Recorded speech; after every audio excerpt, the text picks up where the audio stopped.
8 buwan matapos mamatay ni Rizal, ay pinatay din ang Prime Minister ng Spain na si Senyor Cánovas del Castillo.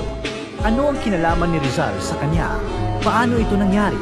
At ano ang dahilan ng kanyang pagkamatay?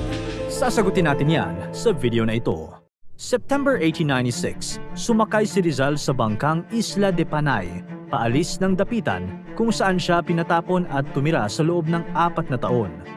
Pupunta dapat siya sa Cuba upang magsilbi bilang doktor sa ilalim ng Espanya. Ito ay ayon sa payo ng kanyang kaibigan na si Ferdinand Blumentritt. Ang Governor General ng Pilipinas noon na si Ramon Blanco ay pinayagan si Rizal at nagpadala pa nga ng recommendation letter sa Ministry of War ng Espanya.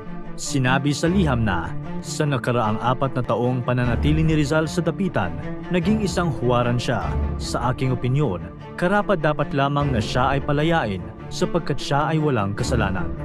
Ito ay kaugnay sa pagkakasangkot ng pangalan ni Rizal sa namumuong rebelyon na pinamumunuan naman ni Andres Bonifacio.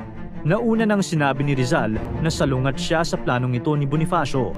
Wala ring kinalaman si Rizal sa pagkakabuo ng katipunan. Ngunit dahil sa mga nobelang kanyang ginawa na nagpapakita ng mga katiwalian ng Espanya at naglalaman ng mga liberal na ideya, ay nadawit ang kanyang pangalan sa pag-aalsang nagaganap.